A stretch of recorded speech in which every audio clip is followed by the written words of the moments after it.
Trade ઓર્ગેનાઇઝેશનમાં છે એ DSB સામે આપણે બંને કેસ હારી ગયા.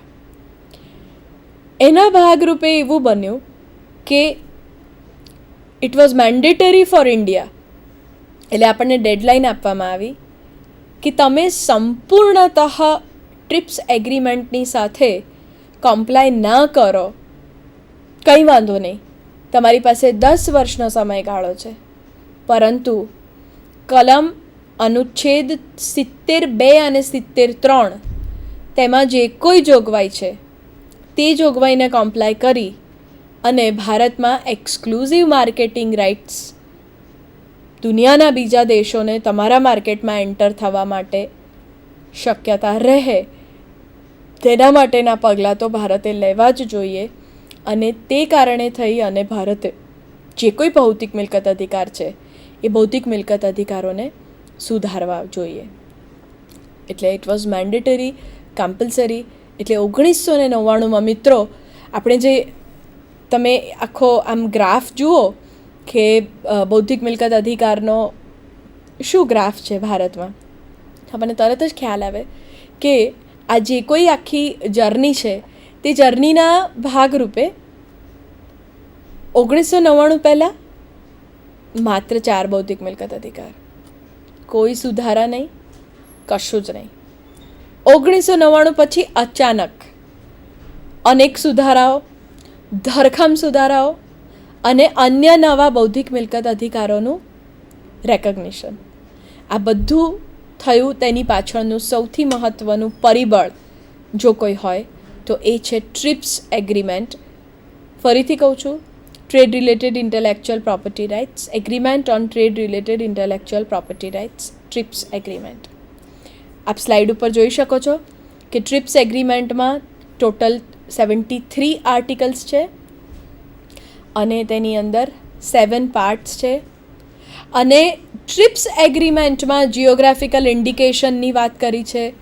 ટ્રિપ્સ એગ્રીમેન્ટમાં જ આ જે કોઈ અધિકારો છે તેની વાત કરેલી છે. પ્લાન્ટ વેરાયટીઝની વાત કરેલી છે, તેમાં લેઆઉટ સર્કિટ્સની વાત કરેલી છે, અનડિસ્ક્લોઝડ ઇન્ફોર્મેશનની વાત કરેલી છે. તે બધું જ આપ એનો જે સોર્સ જોઈ શકો એ ટ્રિપ્સ એગ્રીમેન્ટ છે. આપ સ્લાઇડ ઉપર જોઈ શકો છો કે object of TRIPS agreement, the protection and enforcement of intellectual property rights should contribute to the promotion of technological innovation and to the transfer and dissemination of technology to the mutual advantage of producers and users of technological knowledge and in a manner conducive to social and economic welfare and to a balance of rights and obligations. મિત્રો, એ તો આપણે દરેક એટલે ભારતના એક ભાગ તરીકે, નાગરિક તરીકે, વ્યક્તિ તરીકે આપણે એ અનુભવીએ જ છીએ. ટેકનોલોજીકલ ઇનોવેશન્સ કે સે ફોર એક્ઝામ્પલ બિફોર 10 years આપણે કોઈ પ્રોડક્ટ ખરીદવા જતા હતા તો આપણને આટલી બધી ચોઇસીસ નથી મળતી. આજે તમે ઇલેક્ટ્રોનિક્સ આઇટમ કોઈ પણ ખરીદવા જાઓ, you have lot of choices. આ આખી જે ક્રાંતિ છે, તમે ટી શર્ટની વાત કરો, ટ્રાઉઝરની વાત કરો, સ્કૂટરની વાત કરો. પહેલાંના સમયમાં તમે જો સ્કૂટર તો કે બજાજ જ હોય, there was a one specific brand. આજે માર્કેટ ઓપન થઈ ગયું. ઇન્ટેલેક્ચ્યુઅલ બૌદ્ધિક મિલકત અધિકારનો એટલો બધો વિકાસ થયો છે કે જેનો અનુભવ તમે અને હું આપણે દરેક કરી રહ્યા છીએ. તો એ જે છે તેમાં ટ્રિપ્સનું ખૂબ મહત્ત્વનો ભાગ છે.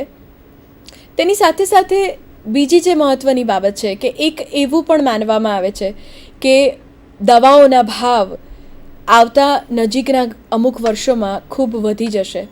તો મિત્રો, બૌદ્ધિક મિલકત અધિકારને તેની સાથે પણ ઘણું બધું લેવા દેવા છે.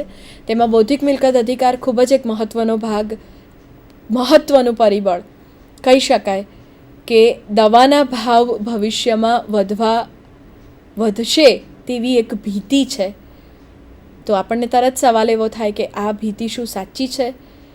હું એનો જવાબ હાલમાં તમને એટલા માટે નહીં આપું કારણ કે આપણે જ્યારે નેક્સ્ટ મંગળવારે મળીશું ત્યારે આપણે બૌદ્ધિક મિલકત અધિકારો વિશે આજે સમજ્યા પછી આપણે પેટન્ટ વિશે વધારે વિશેષમાં આપણે સમજવાના છીએ નેક્સ્ટ વીકમાં. ત્યારે આપણે ડિટેલમાં એ વિશેની વાત કરીશું. પણ એની સાથે સાથે કે ટ્રિપ્સ એગ્રીમેન્ટનો જે ઇમ્પેક્ટ પડ્યો ભારત ઉપર, બંને કેસ આપણે અમેરિકા અને જર્મનીએ કર્યા એ હારી ગયા. તેના કારણે થઈ અને આપણે આ જે કોઈ નવા બૌદ્ધિક મિલકત અધિકારો હતા તે નવા બૌદ્ધિક મિલકતોને આપણે રેકગ્નાઇઝ કર્યા. તેની સાથે સાથે આપણે જે કોઈ બૌદ્ધિક મિલકત અધિકારો અસ્તિત્વમાં હતા તેનામાં ધરખમ ફેરફાર કર્યા, સુધારા કર્યા. હવે આ માત્ર ભારતની વાત નથી. જેટલા પણ WTOના મેમ્બર્સ હતા, જેટલા પણ દેશોએ આ એગ્રીમેન્ટમાં સિગ્નેચર કરી છે, તે દરેક દેશો માટે ઇટ વોઝ મેન્ડેટરી કે તેમણે આ પ્રકારના સુધારા લાવવા.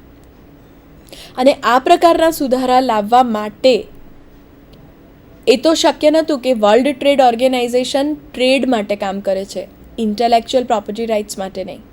એટલે વર્લ્ડ ટ્રેડ ઓર્ગેનાઇઝેશને 1996માં વાઇપો, વર્લ્ડ ઇન્ટેલેક્ચ્યુઅલ પ્રોપર્ટી ઓર્ગેનાઇઝેશન, જે વાઇપોના નામે ઓળખાય છે, એ વર્લ્ડ ઇન્ટેલેક્ચ્યુઅલ પ્રોપર્ટી ઓર્ગેનાઇઝેશનની સાથે એક સમજૂતી કરી, એક એગ્રીમેન્ટ કર્યો. અને એ એગ્રીમેન્ટમાં વિપોને એ જવાબદારી સોંપી કે દુનિયાના કોઈ પણ દેશોએ ટ્રિપ્સની સાથે કમ્પ્લાય કરવું હોય તો એઝ અ ફેસિલિટેટર એને હેલ્પ વિપો કરશે. એટલે વર્લ્ડ ટ્રેડ ઓર્ગેનાઇઝેશન માત્ર કોઈ એક agreement, trade related intellectual property rights એ એનો ઓબ્જેક્ટ નથી. એનો ઓબ્જેક્ટ છે ટ્રેડ. ટ્રેડને સેન્ટરમાં રાખી અને ટ્રેડને રિલેટેડ જે કોઈ મહત્ત્વની બાબતો છે તેને રિલેટેડ જેટલા પણ એગ્રીમેન્ટ્સ એણે આપ્યા, ટ્રીમ્સ આપ્યું, ટ્રેડ ઇન સર્વિસીસ આપ્યું, ટ્રેડ ઇન ગુડ્સ આપ્યું, trade in intellectual property rights આપ્યું, તો IPRને રિલેટેડ, ટ્રિપ્સને રિલેટેડ જે કોઈ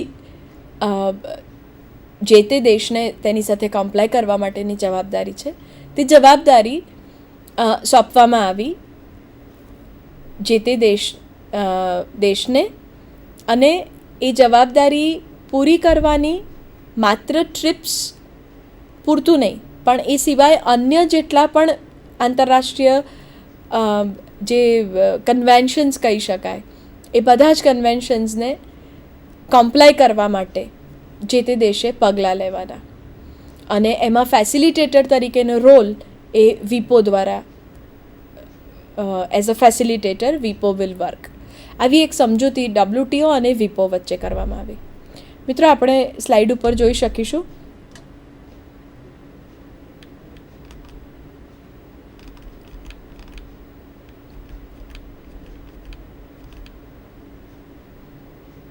આ ટ્રિપ્સ એગ્રીમેન્ટમાં copyright, related rights, trademarks, geographical indication, industrial designs, patents, integrated circuits, undisclosed information, આ દરેક અધિકારો ટ્રિપ્સ એગ્રીમેન્ટમાં આપવામાં આવેલા છે. હમણાં મેં આપને જે વાત કરીએ, world intellectual property organisation, WTO અને વિપો વચ્ચે સમજૂતી થઈ 1996માં. વર્લ્ડ ટ્રેડ ઓર્ગેનાઇઝેશનમાં DSB, ડિસ્પ્યુટ સેટલમેન્ટ બોડી, અને વિપો અને વર્લ્ડ કોર્ટ.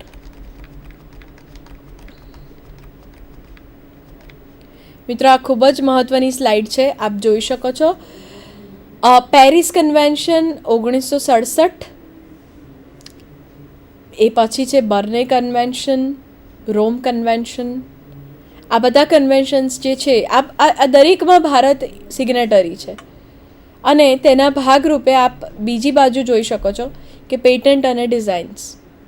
એ પછી છે યુનિવર્સલ કોપીરાઇટ કન્વેન્શન, તેની સામે કોપીરાઇટ એક્ટ આવ્યો. Washington convention on integrated circuits, એની સામે ઇન્ટિગ્રેટેડ સર્કિટ્સ એક્ટ આવ્યો. Geneva convention for protection of new plant varieties, એની સામે ન્યૂ પ્લાન્ટ વેરાયટીઝ. આપ જાણો છો કે ભારતમાં પ્લાન્ટ વેરાયટીઝ એક્ટ અને આ બધા જ એક્ટ જે હાલમાં ભારતમાં આ બધા જ બૌદ્ધિક મિલકત અધિકારો અસ્તિત્વમાં છે. કોપીરાઇટ એક્ટ 1957, પેટન્ટ્સ એક્ટ 1900 મિત્રો, આ સ્લાઇડમાં ભૂલ છે, એ 170 નથી, 1970 છે. The patents act 1970, trademarks act 1999, the geographical indication of goods registration and protection act 2001, semiconductor integrated circuits layout designs act 2000, protection of plant varieties and farmers rights act 2001. આપ slide ઉપર જોઈ શકો છો મિત્રો કે Paris convention for the protection of the industrial property, અને ભારતે 1998માં તેમાં સિગ્નેચર કરી પેટન્ટ કોઓપરેશન ટ્રીટી, કે જેની મેં આપને હમણાં વાત કરી.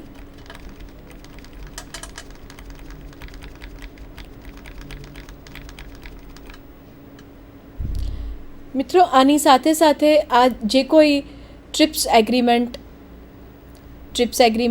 આ ઇન્ટરનેશનલ કન્વેન્શન્સ જે આપણે જોયા, યુનિવર્સલ કન્વેન્શન કે બર્ને કન્વેન્શન્સ, એની સાથે સાથે ભારતની ઇન્ડસ્ટ્રીયલ પોલિસી 1948, 1956 અને 1991, આ ત્રણેય ઇન્ડસ્ટ્રીયલ પોલિસીએ ખૂબ જ મહત્ત્વનો, બહુ જ વાઇટલ રોલ બૌદ્ધિક મિલકત અધિકારોના વિકાસ માટે ખૂબ જ ભજવ્યો છે.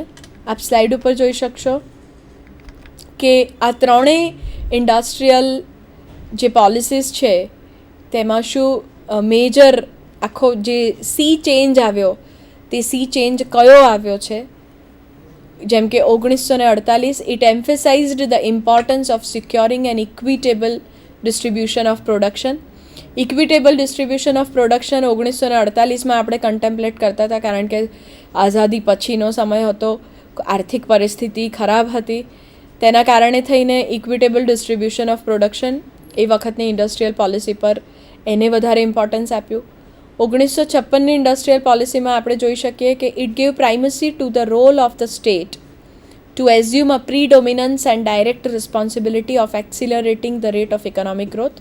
એટલે પ્રીડોમિનન્સ ગવર્મેન્ટને, રાજ્યને આપવામાં આવ્યું, અને direct responsibility to accelerate the economic growth એ માત્ર ને માત્ર રાજ્યની જવાબદારી. એ રીતેની આખી ઇન્ડસ્ટ્રીયલ પોલિસી જે ઘડવામાં આવી એ 1956માં એક ચેન્જ. અને 1991ની જો આપણે ઇન્ડસ્ટ્રીયલ પોલિસીનો સ્ટડી કરીએ તો it shifted from import substitution to export generation, વધારે એક્સપોર્ટ કરવાનું, to enable the economy become more competitive and efficient. We open the market. અને 1991ની જે ઇન્ડસ્ટ્રીયલ પોલિસી છે એ 1991ની ઇન્ડસ્ટ્રીયલ પોલિસી પછી એસ્પેશિયલી જે કોઈ બૌદ્ધિક મિલકતને લગતા જે કોઈ અધિકારો છે તેમાં ઘણા બધા સુધારા થયા. મિત્રો, આપે હમણાં જેની આપણે વાત કરી કે વર્લ્ડ ટ્રેડ ઓર્ગેનાઇઝેશનમાં વિપોની સાથે વર્લ્ડ ઇન્ટેલેક્ચ્યુઅલ પ્રોપર્ટી ઓર્ગેનાઇઝેશન, અને ત્યારબાદ વર્લ્ડ કોર્ટ કે જેને કહેવાય ઇન્ટરનેશનલ કોર્ટ ઓફ જસ્ટિસ, કે તેમાં કોઈ પણ ડિસ્પ્યુટ, મેં આપને હમણાં વાત કરી કે WTOમાં DSB છે, ડિસ્પ્યુટ સેટલમેન્ટ બોડી, કે જેને માત્ર 6 મહિનાની લિમિટેશન આપેલું હોય છે કે વિધિન 6 months એ જે તે ડિસ્પ્યુટ હોય એને રિઝોલ્વ કરવાનું. હવે you can take up a issue to the permanent court of justice, international court of justice. ત્યાં તમે ઇન્ટરનેશનલ કોર્ટ ઓફ જસ્ટિસ પાસે તમારો જે કોઈ IPRને લગતો, બૌદ્ધિક મિલકતને લગતો પ્રશ્ન છે એ તમે કઈ રીતે લઈ જઈ શકો. There are 3 ways. આંતરરાષ્ટ્રીય કાયદાના વિદ્યાર્થી તરીકે આપણે સૌ જાણીએ છીએ કે 3 પ્રકારે આપણે આ ડિસ્પ્યુટને લઈ જઈ શકીએ ઇન્ટરનેશનલ કોર્ટ ઓફ જસ્ટિસ પાસે. એક પહેલું છે member countries having a special agreement whereby, આપ સ્લાઇડ ઉપર જોઈ શકો છો, member countries having a special agreement whereby they agree to refer their disputes to the world court. એટલે કે જેટલી પણ મેમ્બર કન્ટ્રીઝ છે એ લોકો તેમનો સ્પેશિયલ એગ્રીમેન્ટ કર્યો હોય કે જો કોઈ તકરાર ઊભી થશે તો અમે ઇન્ટરનેશનલ કોર્ટ ઓફ જસ્ટિસ પાસે જઈશું. બીજી પરિસ્થિતિ એ છે કે where a country has a right to approach the court in pursuance of a term in the treaty between the country and another. બે ચોક્કસ કન્ટ્રીઝની વચ્ચે એવી ચોક્કસ એક ટ્રીટી હોય એ કે એ ટ્રીટીના ભાગરૂપે તમે નક્કી કરેલું હોય, અને as a part of it તમે તમારો dispute international court of justice પાસે લઈ શકો. અને ત્રીજું કે જ્યારે કોઈ પણ જ્યુરિસ્ડિક્શન એક્સેપ્ટ કરવામાં આવે ઇન્ટરનેશનલ કોર્ટ ઓફ જસ્ટિસનું, તો એ સંજોગોમાં તમે કોઈ પણ ડિસ્પ્યુટને ઇન્ટરનેશનલ કોર્ટ ઓફ જસ્ટિસ પાસે લઈ જઈ શકો છો. હવે ટ્રિપ્સ એગ્રીમેન્ટમાં જે જોગવાઈ છે તે અનુસાર કોઈપણ ડિસ્પ્યુટને તમે world trade international court of justice પાસે લઈ જઈ શકો છો. એટલે સેકન્ડ કેટેગરીમાં ટ્રિપ્સ એગ્રીમેન્ટ આવી શકે છે. વિદ્યાર્થી મિત્રો, હું ફરીથી આપને યાદ કરાવી દઉં કે બૌદ્ધિક મિલકત અધિકાર વિશે આપણે જે સમજ્યા કે ભારતમાં કયા બૌદ્ધિક મિલકત અધિકાર છે, આંતરરાષ્ટ્રીય પરિપ્રેક્ષ્યમાં બૌદ્ધિક મિલકત અધિકારોનો શું વિકાસ થયો છે, આંતરરાષ્ટ્રીય કાયદાએ ખૂબ જ મહત્ત્વનો ભાગ ભજવ્યો છે. હવે આપણે આવતા મંગળવારે વધુ વિશેષ ચર્ચા કરીશું કે બૌદ્ધિક મિલકત અધિકારો જે કોઈ છે તેમાં ખાસ કરીને પેટન્ટ્સ, કે જ્યારે આપણે ગુજરાત એક એવું રાજ્ય છે કે જે ફાર્મા સેક્ટરમાં 60% ફાર્મા સેક્ટર ગુજરાતનો એમાં બહુ હરણફાળ છે, અને ફાર્મા સેક્ટરમાં આપણે કાઠું કાઢ્યું છે ગુજરાત રાજ્યએ. તો પેટન્ટ્સમાં ના કાયદામાં એવા કઈ જોગવાઈઓ છે અને ટ્રિપ્સની તેની ઉપર શું અસર છે, આંતરરાષ્ટ્રીય કાયદાની તેની પર શું અસર છે, તે વિશે આપણે વિશેષ ચર્ચા કરીશું આવતા મંગળવારે. નમસ્કાર.